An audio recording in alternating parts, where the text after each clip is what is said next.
Good afternoon and Happy New Year. My name is Peter Resnick from ShadowTrader.net, and this is an introduction to my 2023 recap video. We're going to be going over a lot of charts with you, especially monthly charts, seeing what was hot in 2023 and how things played out into the end of the year. More importantly, I'd also like to share some predictions with you for 2024. I've got three big macro ideas that I'm going to be looking at for this new year that I think can make us a lot of money if they play out the way I think they are going to do so in 2024. Beyond that, I'm also going to touch upon a little bit of my own process in 2023 and the years prior of how I've been staying on the right side of the trade week after week in Weekly Options Advisory. It was another great and profitable year for myself and my subscribers, and also giving you some clues about some exciting things happening in 2024 at ShadowTrader.net. All right, without further ado, let's get into these charts together. Okay, welcome to the 2023 recap and 2024 prediction video. Let's start with the monthly charts here of the majors and some key S&P indices. That should be our starting point, given that we are at the end of a year and the start of a new month, which we just completed December. So obviously, the first takeaway from looking at this S&P is that we just completed a 100% retracement all the way to here. So generally what happens when you 100% retrace is you're probably not going to go down to here, right? I mean, anything can happen, but the thought process is, and the way things work technically, is simply that once you retrace 100%, everybody's thinking the same thing, which is buy the pullback, buy the pullback, buy the pullback. So we know where our uptrend line is, and there's not really going to be a major change in trend unless the S&P loses 4,500, which is about 300 S&P points away from us to the downside, okay? So keep that in mind. We're going to touch upon that a little bit later as well in the video. But for the most part, the S&P is very bullish here with the monthly candle closing just underneath the all-time high, and there is potential to move higher.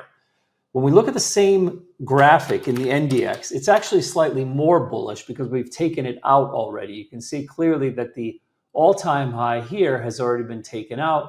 Therefore, it's obviously a little bit bullish, but it's the same exact thinking in terms of where's your uptrend line and what would the market do in terms of on a pullback. There should be buyers looking to buy since you've already made this 100% retracement, looking to buy the pullback anywhere in here. And of course, if you lose the pullback, I would say that would be about 16,000. So 16,000 is your important line in the sand in the NASDAQ 100 that if you see daily or weekly bar close below that, there is potential for lower because it would violate the uptrend, okay? If we take a brief look at the Russell, it was quite bullish over the last 2 months, and I think it has some room to move to the upside. We're going to touch upon that a little bit later in the video, but obviously you can see that as interest rates were kind of sticky to the upside, right? We had a lot of rate increases. It hurt small caps, and that's why this index has been doing more chopping back and forth, while the others have been rallying much more. It's been much more of a sideways movement. So I would say it's definitely not as bullish in the Russell.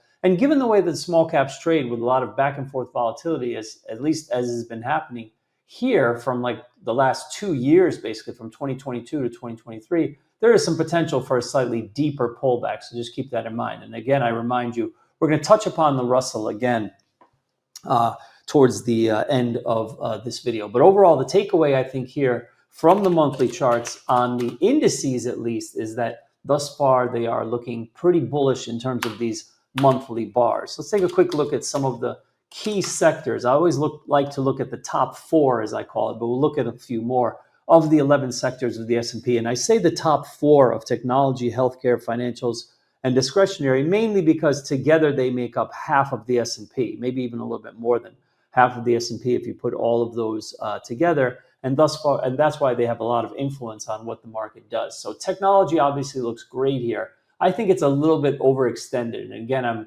just sort of giving you hints about things that I'm going to be talking about more in the end of this video. You can already kind of imagine that I'm going to be talking about my predictions for 2024 and how this ties in. But I think it's a little bit overextended. You've got a prior high here, right around the 179, 180 area in this ETF that tracks technology.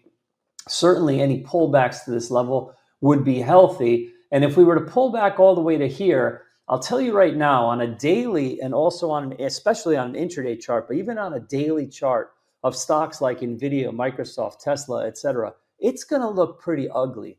But I need you to keep in mind that even though that's looking pretty ugly, keep your focus on what's happening in the technology sector as a whole, and you'll probably see that it's really just a minor pullback here that's probably viable. So look at this one, came here on the monthly approximately to the 8 EMA, was a buy, and here the 8 EMA is right here, kind of right at the trend line. It's probably going to rise up a bit over time, right to that prior high. So that's something to keep in mind. So I think the technology is very bullish here, but I do think it has potential to come in a little bit. Let's take a look at healthcare, XLV. So this has been in a tight consolidation for a while. This is kind of typical of this sector, but I think it could go higher. And altogether, it's 12.7% of the S&P. Now, that may have changed slightly because I'm speaking to you on December 31st. And generally, the sector weightings will change on the last day of the month. So I apologize if I don't have it exactly right. But as of prior in December, the beginning of December, it was 12.7. So it's pretty high weight in the S&P. It's the second biggest sector. But this also has potential, I think, to move a bit higher, given that there's room to maneuver here on the downtrend line. If you break, could push a little bit higher. So overall, probably still bullish, as is everything. Let's take a look at financials. Financials just had a recent breakout on the monthly. Monthly bar looks good. Again, could there be a pullback to the prior highs? Certainly. But again, look at the room to maneuver, so to speak, is that there is open space between here and the all-time high. So there is a little bit of room to move. And let's look at consumer discretionary, which is rounding out the top four. That would be XLY. Okay. Also a bullish monthly chart, but overall, if we look at our fib here, where have we really gone? Have we crossed the midpoint yet? We have. We've crossed the midpoint, and we've just got resistance right now at the 61.8. So that's important to note right there. If we're going to see a little bit of pullback in consumer discretionary stocks, it could happen here. And altogether, that's about 11% of the S&P. All right, let's look at just a couple others. I want to look at energy here. Energy, I think, is relatively weak and could actually get weaker. I'm going to be keeping an eye on this here. And the reason I say this is just so we're clear, not necessarily because I think it has a lot of influence on the S&P, because it doesn't. Energy stocks, as of now, and again, it may have changed a little bit just in the last day, these are 4.1% of the S&P. So it's not a big driver of the S&P, but it's just something to keep in mind if you want to do something in 2024 in stocks like ExxonMobil, CVX, Phillips, FANG, etc. Diamondback Energy, that's FANG, could be weaker, right? Just could be weaker. I mean, obviously, this sector is relatively volatile. And also sector-wise, the way the stocks track, it doesn't always pay that much attention to TA, right? You can generally have some wild moves. Like here you have 100% retracement, 100% retracement, back to 100% retracement. You would think, okay, you got this shelf, should move higher. What does it do? 100% retraces again. It can be volatile. So I would keep an eye on this 21 EMA here on the monthly and see where that takes you, all right? But overall, looking at these sectors, looking at the market, we would have to conclude more bullish than bearish, some potential for pullback in some of the sectors like technology, a little bit overextended. But for the most part, the monthly charts look bullish coming in to 2024. Okay, so now that we've looked back on the year in review, so to speak, through those monthly charts, it's time for the more important parts of this video, which is looking forward on how are we going to make money in 2024 and where should our focus be. So I thought we'd begin with this S&P daily chart, because this is really very, very important what's going on this daily. If you recall from the longer term chart on the monthly, you may have noticed that the all-time high was put in here at 4818.62.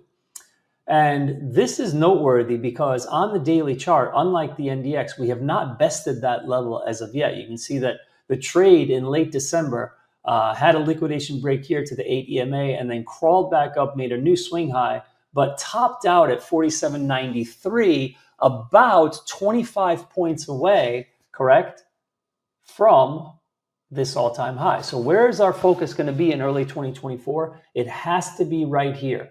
Keep your focus right here on the all-time high in the S&P, and whether or not it does it early on in the first, say, 2 to 3 days of the year, first week, first 2 weeks. This is very, very important for the market. On a slightly more granular level, what I'm going to be looking at in early 2024, I've been saying for a while, like 2023 was really the year that I really started looking at 821s very, very carefully. 8-period moving average and 21-period moving average. Those of you who have been with me for a while, you know that I used to focus mainly on 20 and 50. And obviously I would have a 200 as well, but not so much. I'm not really a big believer in trades off the 200. I really used to focus on 20 and 50 SMA.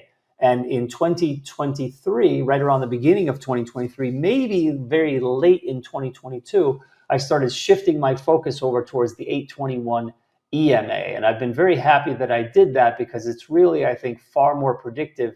And there's just really, really good moves off of the 8 on all time frames, off the 21 as well, but especially off that 8, whether it be a 5-minute or all the way up to a daily, weekly, there's generally moves off the 8.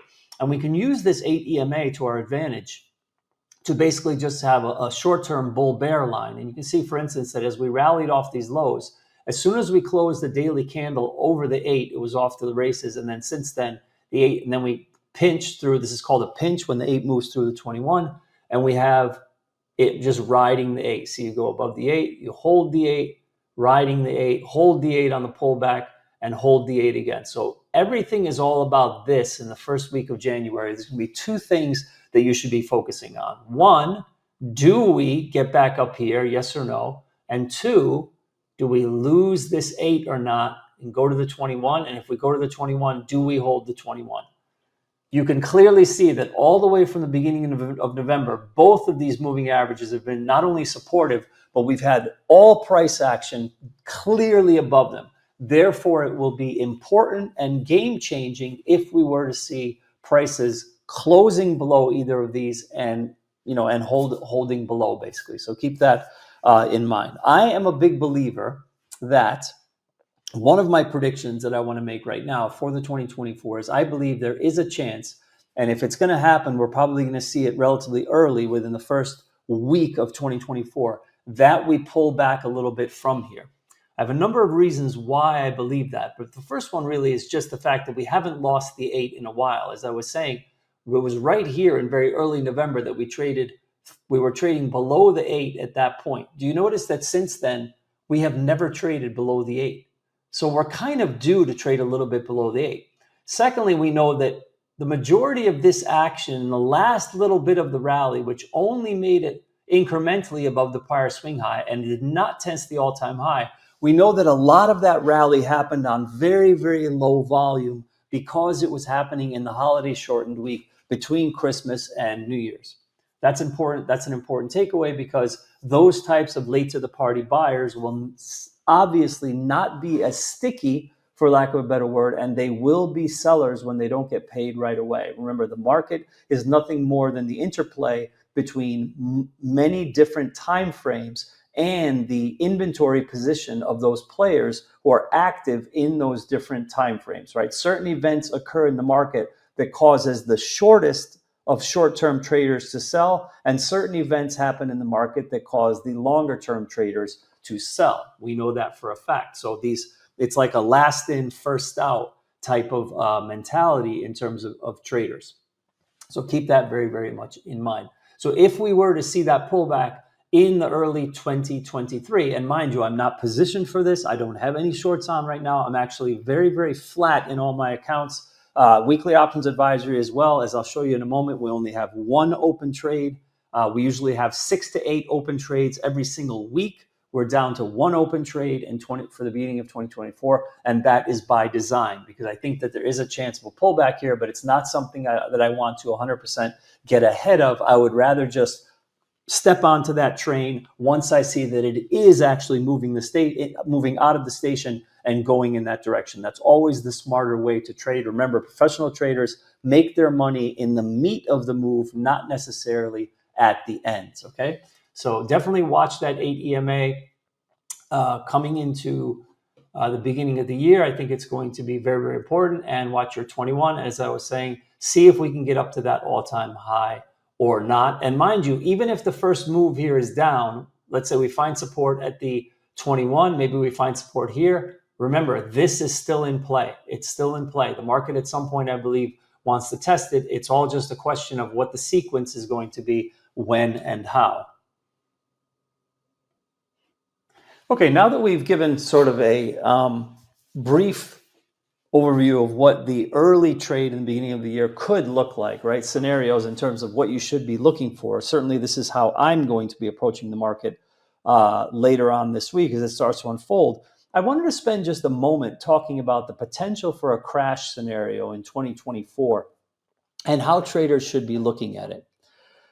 A lot of times, I have a very special vantage point that other people don't have in the markets. And that vantage point is simply that I have a huge number of subscribers who are active traders, and I interact with them all the time via email, and they send me their emails, and they very often usually send me their concerns, what they're fearful of, etc.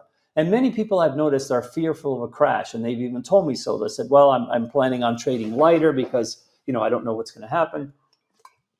And maybe there's potential that in 2024 we come down a big way. The only thing I wanted to say about that very briefly, and I think it's kind of timely advice, I think, for the time of year that we're in, is the simple fact that this can certainly happen at any time, but please understand that it is not going to happen overnight.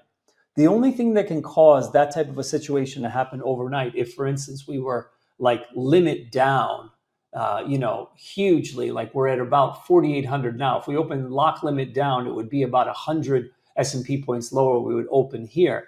The only thing that would ever make that happen is huge geopolitical news or something major even on our side here that would cause a lot of uncertainty with the American government, et cetera. I don't know, a change in the presidency, like overnight for whatever reason, something like that, different things like that. But there's nothing really from a technical basis that would cause this other than maybe there could be some zero DT shenanigans, et cetera. But overall, what I think people need to understand is that the bottom line is that these things will not happen overnight. They will happen in sequence and they will happen over time. And you will know just using the normal short-term TA that we're talking about, whether or not it is happening. So going back to what I was saying about the 821, think sequentially. Do we cross the 8? Yes or no? If no, nothing of the sort is happening. All right. If we sell off down to the 21, do we hold the 21? If we hold the 21 and we bounce a bit, then again, nothing of the sort is happening. All right. If you close down below the 21, okay, now it's a little bit more bearish, right? You've also got some uptrends here, et cetera. The point I'm trying to make is basically you have to look and think in terms of signposts. You must think sequentially. Me personally, this works for me very well because I'm a short-term trader. So I'm always thinking just in terms of the next sequence, right? My whole life revolves around this. It's basically A to B, and then B goes to C. And then C goes back to B, right? And then maybe B goes up to D or whatever, right? This is how I think in sequences because I'm not a longer term trader. And I'm also not somebody who holds any huge positions in long-term equities like most people do. I understand that most people are concerned about these things because they may be, they have long only portfolios of stocks, and I certainly understand that. But even those people should be looking at the market sequentially like this and understanding that there's absolutely no reason to live in fear of something happening overnight because it's relatively rare. And if it is, it can also just be a one-day event, and you can always change your tone after that first day. But again, there's very little things out there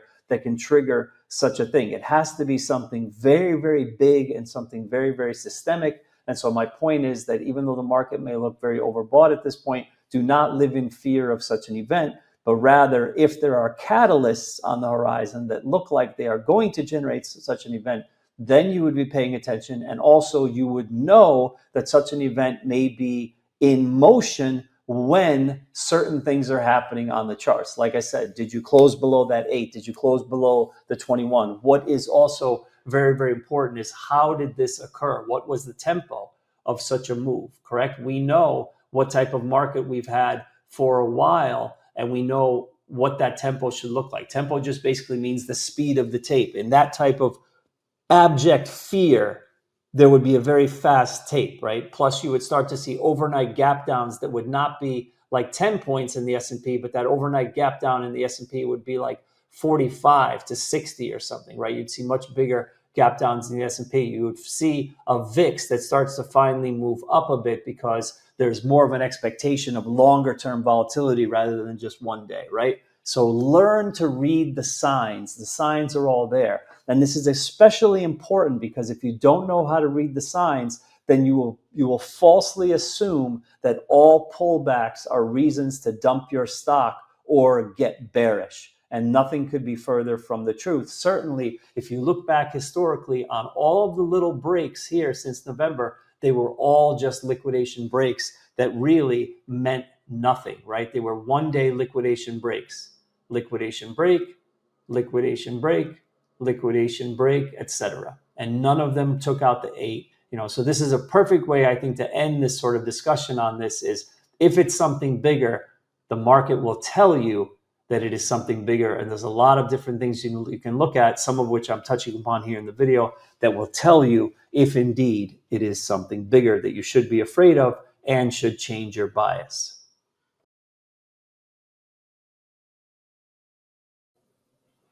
Okay, now, as promised, I'm going to give you 3 big trades of 2023. You can see the first one here is Bitcoin. That's going to be our first big macro theme of 2023. We all know the drivers behind this are many, and there is a lot of tailwind here. The ETF is looking to get approved. I think the BlackRock one is going to happen, and there will be others. So there should be tailwinds here. Plus, we have the halving event happening in April of this coming year. So I think that BTC should be continuing higher. BTC by itself is a relatively difficult play because you have futures that are somewhat volatile. Certainly there is the GBTC ETF. However, it's not a true spot Bitcoin ETF. So I think the play really is in the mining stocks. So my first big idea for 2024 is to be looking at the mining stocks, which on Friday had a huge pullback, which I think is an opportunity. I do not think these charts are broken in any way, shape, or form. I think this just kind of had to happen. I think the stocks were very overextended. You can see that some of these runs in many of the stocks were more than doubles or even triples. This stock here went from 8 to 32. So this was actually 4x from the lows. So it completely makes sense that you would have a pullback of 25% at least. That's not too much to ask, right? This would be from 32 down to about 26, right? 24 rather, 24, 32 down to 24 would be about 25%. So right there, we have the prior highs here. I'm just using Mara as an example. But regardless, you want to be watching these stocks to see how they react in terms of breaking these 8-period moving averages, which some of them have. But more importantly, how do they react at their 21 EMAs and also at these prior high breakout points? Many of these stocks has the same prior high breakout points.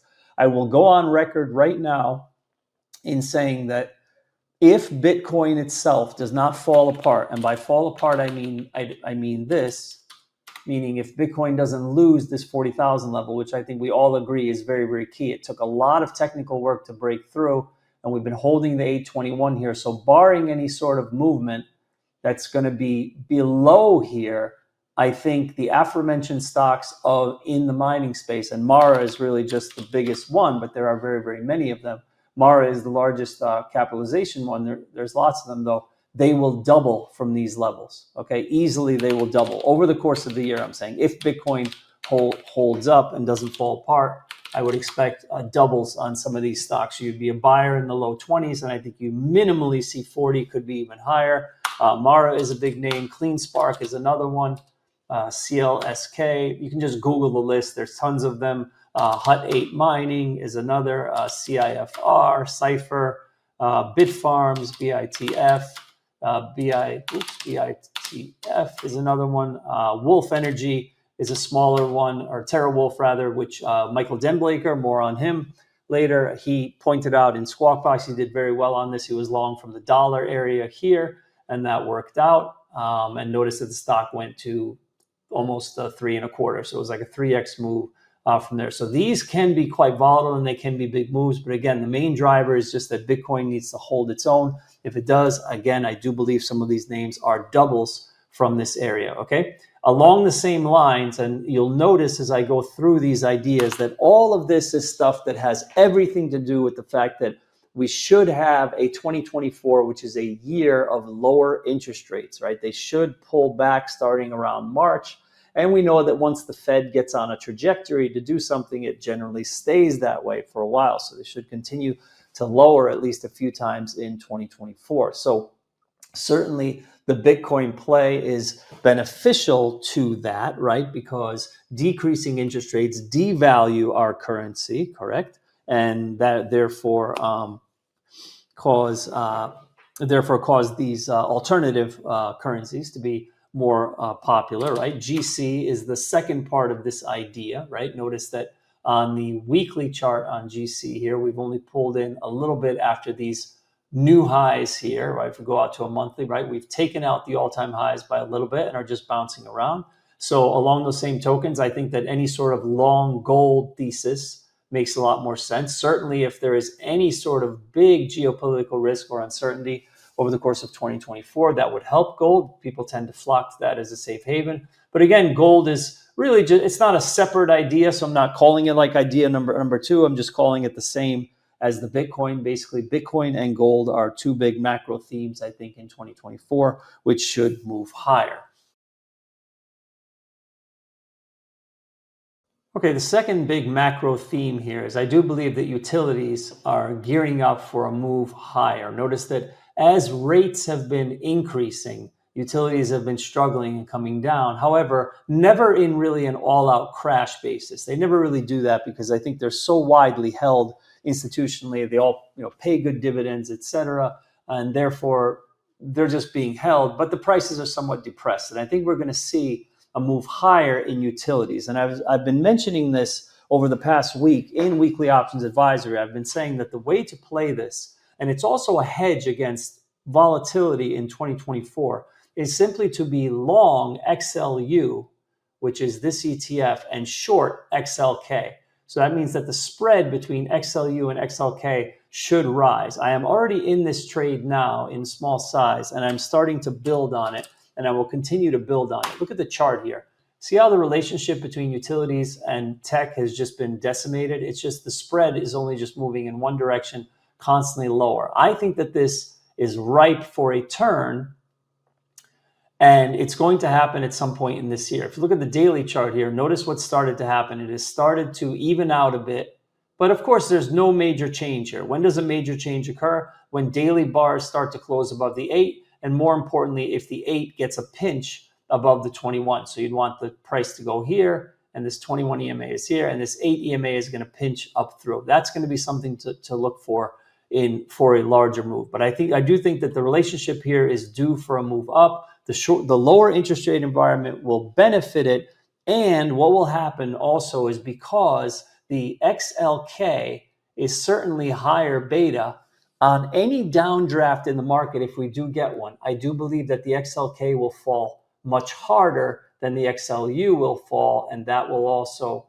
cause the spread between these two to expand. So that's also something to keep in mind. Remember, a pairs trade can work in a myriad number of fashion. You don't have to have one going up and the other going down. You could actually have them both going down at the same time, but if one is going down less than the other at a much slower rate of decline, then the spread is going to expand in your favor because you're going to be long that one that is going down less and short that one that is going down more. So the outperformance of utilities in 2024 is the macro idea number 2.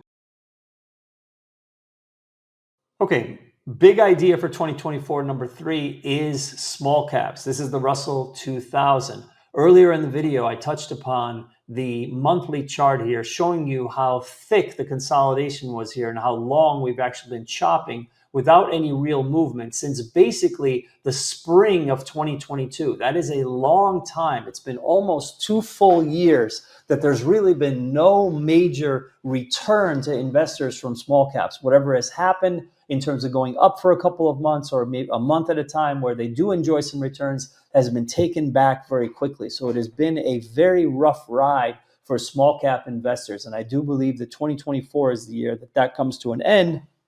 and we start to see a more definitive move in the small caps, which also, in keeping with the theme, will be the beneficiaries, I should say, of lower interest rates. So if we see the breakout here from this pattern, I do believe we move up like this, and we have room to maneuver at least up to the prior all-time highs in the Russell. So that's something to keep in mind.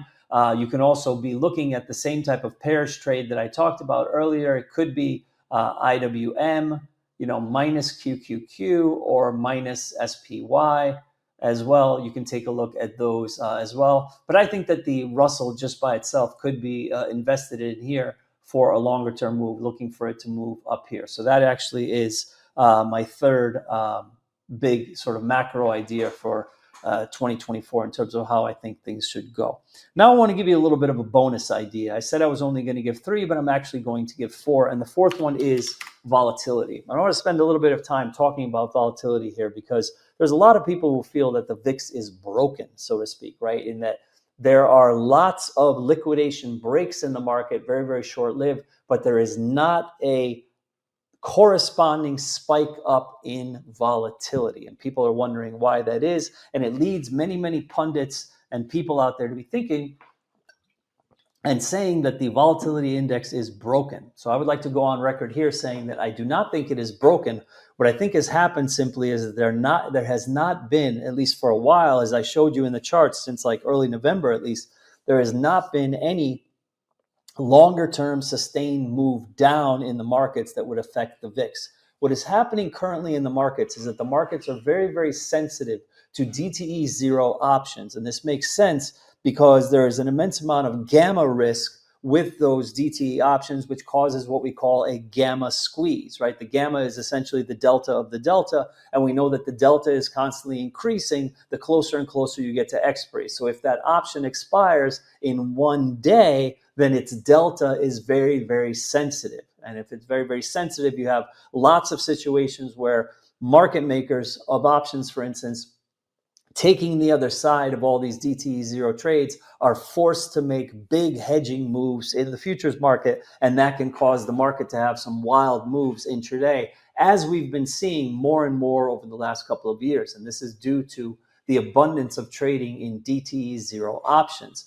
But it's important to note that these DTE zero options, if we were to look at the volatility of these options, it's a one-day volatility, right? Just given the nature of the options themselves because they expire in one day. But the VIX itself is keying off of a 30-day volatility, right? This is a much longer term measure. This is a 30-day volatility. So it's looking at options out of the money on the SPX going much further out, like 27-ish to 30 days out is what the VIX is really reading. So you're not going to see those corresponding moves. So I believe that in 2024, the VIX is due for a sharp move higher at some point. When, of course, is the $64,000 question, but I believe there will be a VIX spike in 2024 because we haven't really seen much of one, especially towards the tail end of 2023.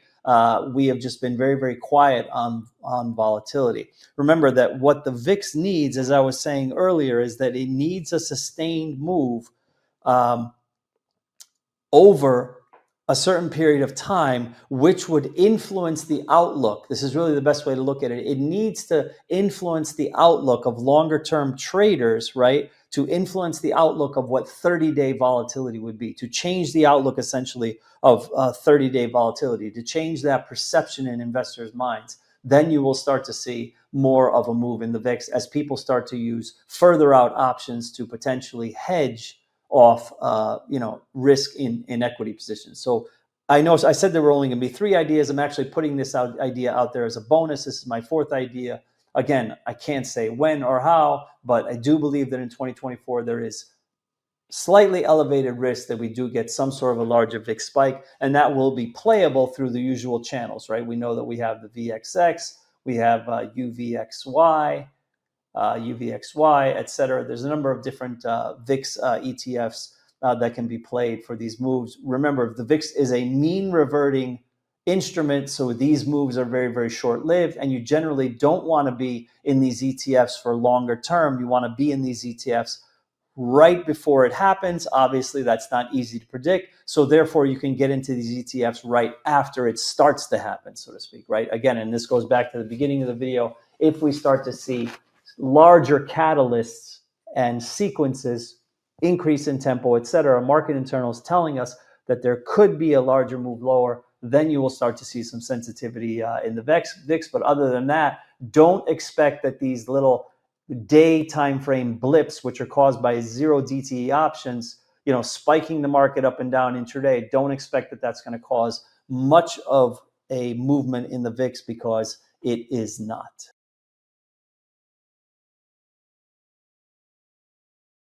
Okay, now, so what have I been doing in 2023? Pretty much the same thing I have been doing for many years now, applying the same strategies week in and week out that continue to work.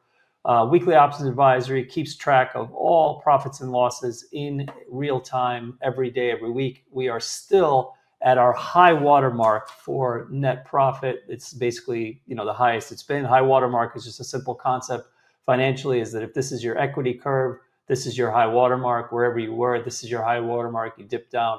We are pretty much constantly at the high water mark week after week. We've never had any sort of major drawdown in this advisory, and it has been going on almost 6 years now, and we have never had a down year ever. So I'm pretty proud of that. December was great. You can see mostly all winners in the month of December. As you can see, we did a lot of credit trades on the upside that were unbalanced butterflies on the NDX, which worked really, really well. That's a rinse repeat trade that I like to teach people, that I do all the time. Just works really, really well.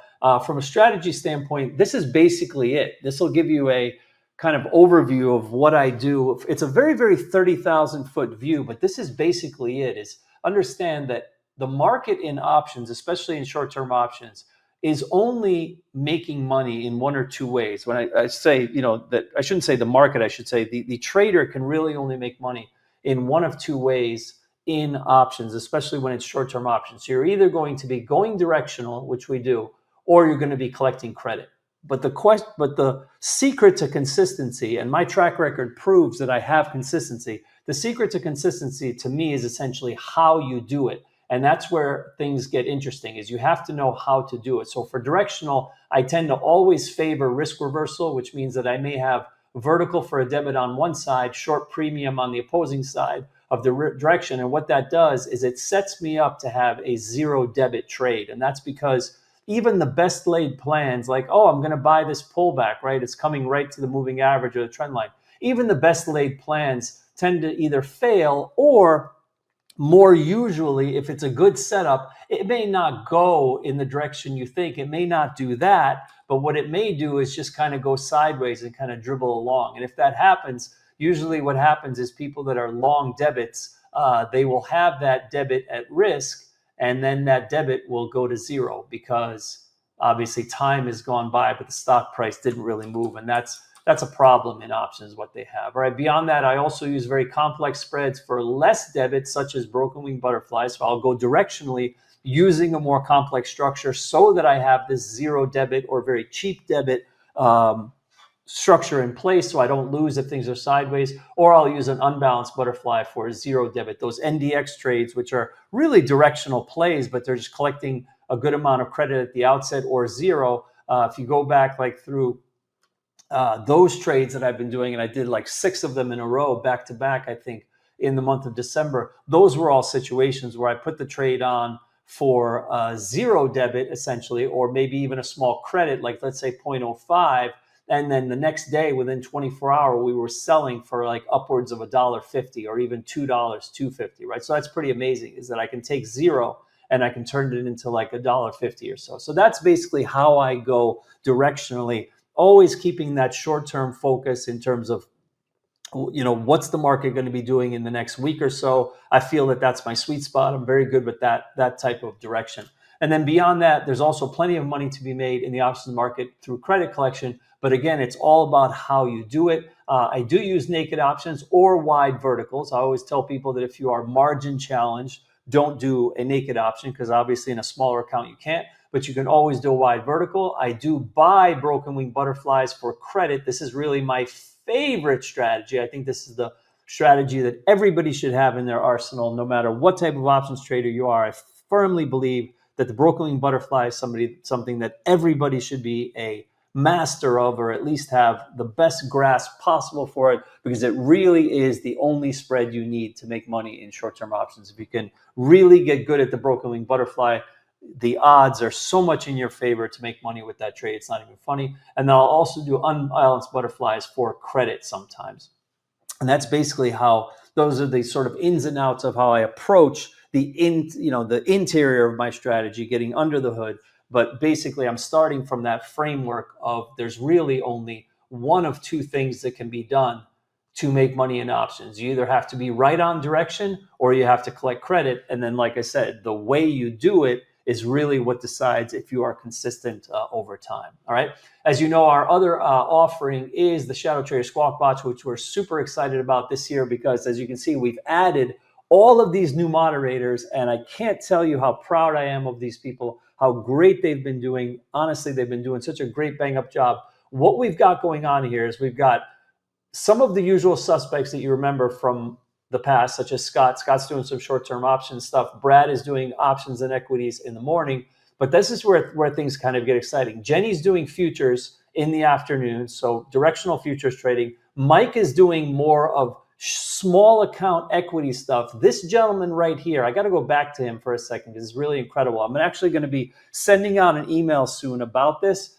This gentleman took a $2,200 Tasty Trade account in January up to well over 6,000 by the end of June. It was like 186% return. And then he withdrew the money and did another 85% in the second half of the year on it again. So he's teaching his strategies about 3 times a week in the Squawk Box. It's very low impact. He's only on 3 times a week around midday. You can follow his trades. And then, like I was saying, we've got other futures traders as well, such as Gus here and Marcin, who are trading futures more in the afternoon session. And the opens are still anchored by Brad, who gives you everything you need to know about the market internals, futures, overnight activity, a little bit of market profile stuff. So it's all there. So if you want to check out Squawk Box, sort of level up your trading, especially for newer traders, smaller account traders, I think this is the place to start. You can put your email address here and get our futures playbook for free, which will be a big help to you. And that'll sort of set you on the path of learning more about the Squawk Box and how it works. And as always, I'll leave you on this note.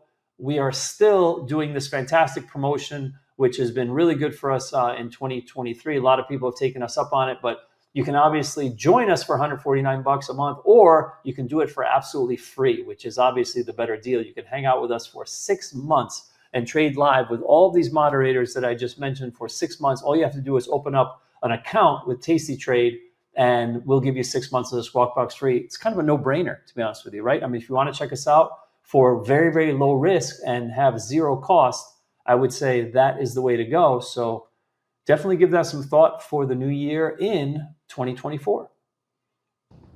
And that about does it for my wrap-up video. Thank you so much for watching this content. If you enjoyed it, please hit the like and subscribe buttons below. That does help out the channel a lot, but more importantly, notifies you when we post new content, which is every day. You know, we've got the Shadow Shorts videos where all of our moderators, traders from the ShadowTrader SquawkBox post content every single day, 3 minutes or less, and almost always actionable with a trade idea, or at the very least something super educational that helps newer traders, or really traders of all skill levels, to take their game up another notch. So check us out at ShadowTrader.net. It's completely free. Just sign up on the homepage, all right? I wish you good trading for 2024. No words to describe how excited I am for the new year. I'm always very excited around this time to start a new trading year.